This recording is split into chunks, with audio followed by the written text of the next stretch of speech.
사람들은 소중하고 행복한 이 순간을 간직하기 위해 사진을 찍습니다. 그러나 누군가는 아픈 상처를 기억하기 위해 카메라를 듭니다. 진실이죠. 진실. 아무리 시대가 변하고 변하지만 진실은 변하지 않는다.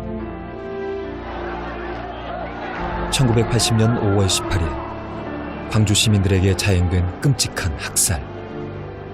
하지만 38년이란 시간 속에 그날의 역사는 점점 잊혀져 가고 있습니다.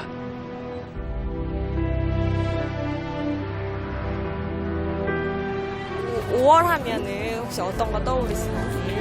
5월이요? 5월 하면 어린이날? 공휴일 5월? 뉴스책에 가끔 벚꽃축제 같은 거 써있기도 하고 어린이날 5.18 민주화 운동 하면 어떤 거 떠오르시는지? 1980년도 전두환 그 정도만 알고 있습니다. 잘 모르겠어요. 5.18은 생존자들에겐 아직 끝나지 않은 이야기입니다. 오래 살아갖고 같이 일을 봤으면 할건데 뭔다고 빨리 가는가 모르겠다. 그것만 때문에 옛날 생각이 다시 막 스쳐가고 마치 그 어떤 병이 재발하듯이 이 모습으로 꿈에 한번 나타났으면 좋겠어. 한번 보고 엄마 그러고. 내가 그거 아니거든. 38년이 지난 지금도 마르지 않는 눈물. 그 억울한 죽음의 진실들은 결코 사라지지 않습니다.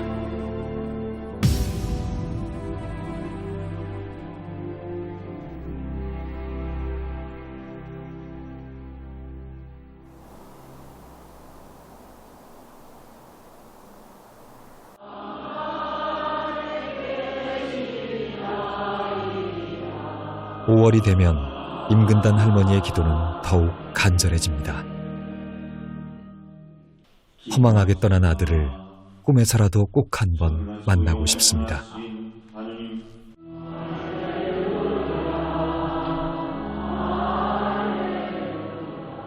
젊음의 거리인 광주 충정로. 그런 게 이 장소나 된 것 같아. 그때 당시에 한의백화점이라고 여가 긴디 여기서 이제 할머니에겐 씻을 수 없는 아픔의 장소입니다. 38년 전 이곳에서 계엄군의 진압봉에 맞아 아들이 처참하게 죽임을 당했습니다. 그러니까 저도 지금도 이 길을 걸으면 몸이 쓰게요. 이 길을 이 자리에서 네가 맞아 죽었냐 하면 그 생각을 하면 가슴이 버르르 떨리면서 이 길을 안 오고 싶더라고요. 그러니까 청각장애인이었던 김경철 열사는 5.18 민주화 운동의 첫 희생자였습니다. 제2빌딩이나 그 금남로에나 그 많은 사람이 아주 공수부대가 쫙 깔려갖고 이 골목골목 찾아다니면서 다 끄서다가 쳐갖다 띠들여서 병수해 가고.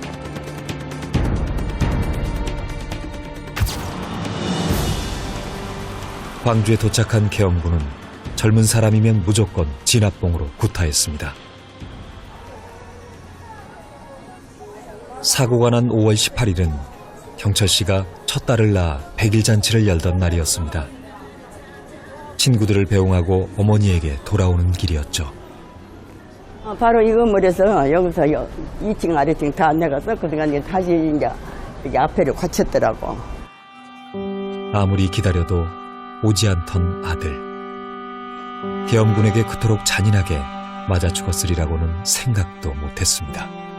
같이 오다가 먼저 우리 경찰이는 먼저 가고 지구들이 조금 늦게 나왔대. 그러니까 막 간 놈을 거기서 나가서 달라대서 공수부대들이 공봉으로 띠들이 펴니까 지구들이 양쪽으로 어디로 숨었다 그거야. 그런데 공봉으로 띠들이 펴니까 코에서 피해서 막 줄줄줄 가고 눈이 얼마나 때려보니까 눈이 이렇게 빠져보면 그 환경까지 지구가 다 봤다 그거지. 아들의 무고하고 억울한 죽음. 그것은 피 맺힌 한이 되었습니다.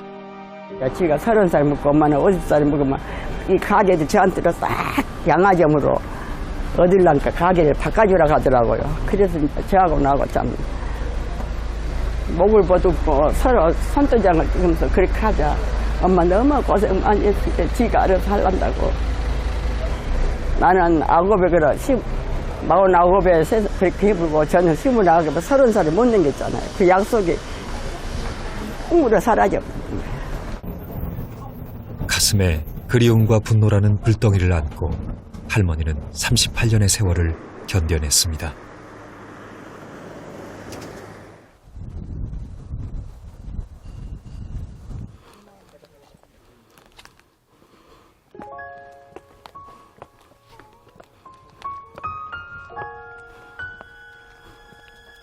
경철아, 엄마 왔다. 잘 쉬고 있냐?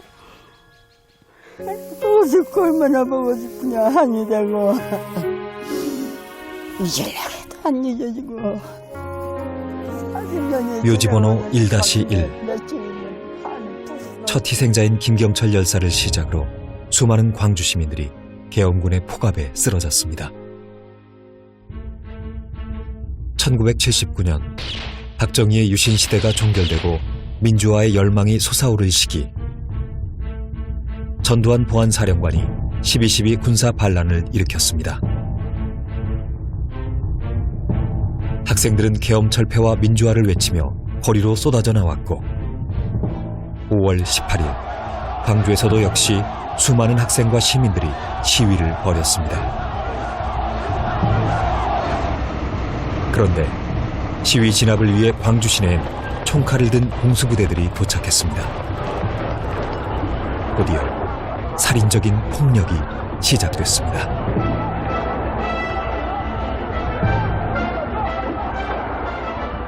서울시 같은 경우에는 이른바 서울의 봄을 거치면서 대학생들을 중심으로 해서 이제 서울역 광장에 대규모의 시위 인파가 형성되고 난 다음에 잠시 이제 소강 상태가 발생했는데 그 소강 상태에 이제 비상계엄 확대 조치가 이루어진 거죠. 그러면서 광주에서도 이제 똑같은 일이 벌어졌는데 광주 같은 경우에는 그 이전 이 비상계엄 확대 조치에도 불구하고 5월 18일 오전부터 이제 전남대를 중심으로 해서 학생들이 이 전남대 일종의 집결해서 이 비상계엄 확대 조치에 반대하는 시위를 하기로 이미 사전에 계획이 돼 있어서 5월 18일에 이제 5월 18일 아침부터 이 그 신군부에 대한 반대 시위들이 이제 벌어지게 됩니다. 근데 그 과정에서 이제 그 공수부대가 이 무자비한 진압을 하게 되면서 이게 점점 굉장한 이제 항쟁으로 발전해 나가는 그런 도화선이 된 거죠. 폭력 진압에 시민들의 저항이 거세지자 계엄군은 시위 가담 여부와 상관없이 거리의 시민들을 붙잡아 특수 진압봉으로 사정없이 내려치고 대검으로 찌르기도 했습니다. 처참한 광경에 광주 시민들은 분노와 공포에 휩싸였습니다. 진압을 한다는 것은 못하기 위해서 막는 정도로 끝나야 되는데 이건 그게 아니라 사정없이 구타를 하는 거예요. 그냥 맞아 죽으라고 때리는 거예요. 그냥 때리면 피가 쏟아지고 넘어지고 발로 와서 지근지근 밟아버리고 총을 들고 곤봉을 들고 무기를 들고 진압을 하고 때리는데 거기에 상대에서 필요한 게 뭐겠냐고. 당연한 무기를 가질 수밖에 없잖아요. 신군부는 본격적인 무력 진압을 위해 광주시 외곽 도로를 모두 봉쇄하고 외부와의 전화 연락도 두절시켰습니다. 언론을 장악한 신군부는 광주에 간첩과 폭도들에 의한 내란이 일어났다고 연일 보도했습니다. 그리고 시민들을 향한 집단 발포가 시작됐습니다.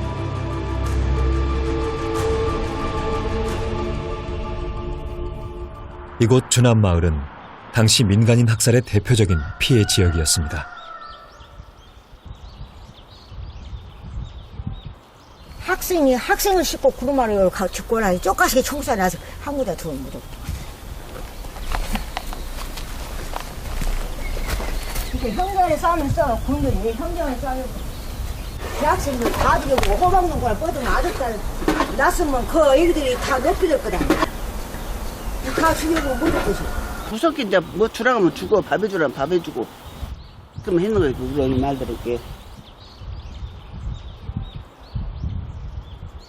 소형 버스에 총격을 가한 계엄군. 승객 17명이 사망했고 부상자 2명은 마을 뒷산으로 끌고 가 안매장했습니다.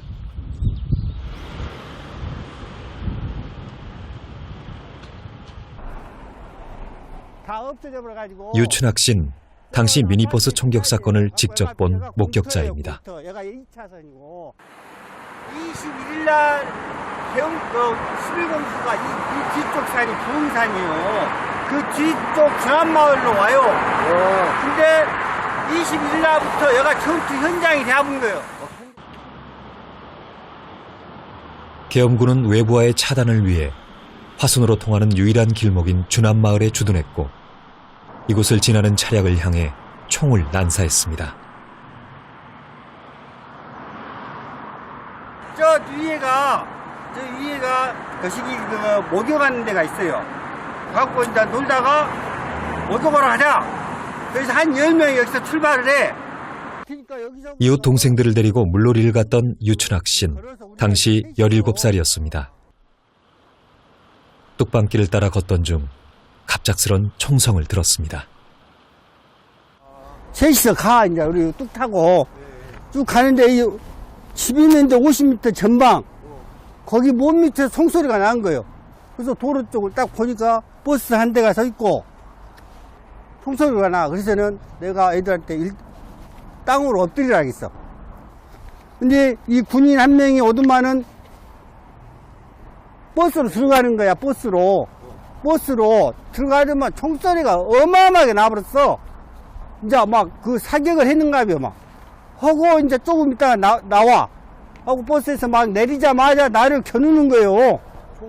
총으로. 그 순간 이제 그 정신을 뭐 맞으면 개똥불이라고 있죠. 파란 불. 그것이 그냥 번쩍에 하여튼 갖고 왜 순간에 총 맞았구나. 그는 계엄군에게 조준 사격을 당했습니다. 여기서 반통이 있어요. 빵꾸 났어. 뒤로? 더 올리셔야지. 여기 자국인, 어이구. 총알은 오른쪽 폐를 관통했습니다. 폐를 잘라냈죠. 오른쪽 폐를? 그 등 뒤에서 부글부글 하면 푹푹 소리 나. 부글부글. 이게 피가 막 부글부글 하면서 나오는 소리가 푹푹은 심장에서 막 미는 소리 같아. 내가 보기에는. 이게 부글부글 푹푹 소리 나. 그래서는 그 본능적으로 죽어간다는 거 알잖아요. 그러니까 이제 부모님 생각도 나고 형제들 생각도 나고 곧 죽는구나 그 생각 나. 그저 물놀이를 갔던 것뿐인데 왜 군인들이 자신을 죽이려 했는지 그는 아직도 이해할 수 없습니다. 그때 당시 내가 느낀 거는 나는 전혀 그런 것을 몰랐다니까요. 왜 와서 그랬는지, 왜 군인들이 와서 왜 사람들을 죽이는지 그 이유를 전혀 몰랐죠. 계엄군들의 잔혹한 민간인 학살은 당시 사상자를 치료하던 의료진의 증언을 통해서도 확인할 수 있습니다. 서순팔 교수 역시 핏물로 물들었던 그날의 참상을 잊을 수가 없습니다. 50% 정도가 20대였어요. 그리고 한 40%가 10대와 30대. 물론 거기에는 10살 미만의 어린아이들도 상당수가 있었습니다. 그냥 시대만 대상으로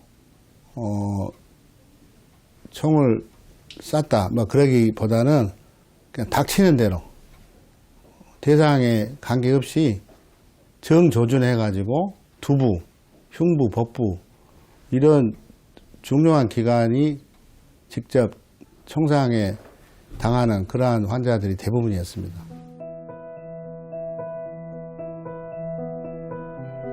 마치 인간 사냥을 하듯 집단 발포를 자행한 계엄군. 어린아이들에게까지 총격을 가해 살인을 저질렀습니다. 젊은이로서 의사 신분이었지만 옆에 총이 있으면 들고 나가서 같이 대항하고 싸우고 싶다. 뭐 그런 생각이 들곤 했죠. 아무 죄가 없는 젊은이들이 10대, 20대가 제일 많다고 제가 말씀드렸는데 너무나 그냥 속절없이 죽은 거죠. 다치고 평생 불구가 된 경우도 있었고 지금 그런 상황이 온다 하더라도 마음은 같다고 생각이 됩니다.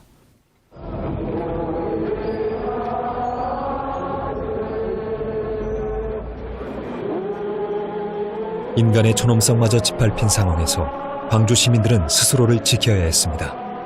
그렇게 계속된 열흘간의 항쟁. 그러나 27일 새벽, 계엄군은 도청을 향해 일제 마지막 사격을 시작했습니다.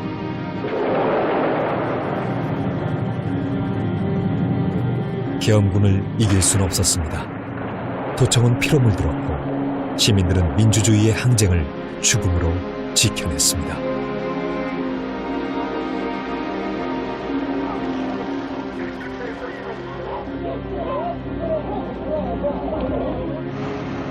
탱크를 앞세우고 헬기 사격까지 이뤄진 탄압은 수많은 희생 속에 참혹하게 끝이 났습니다.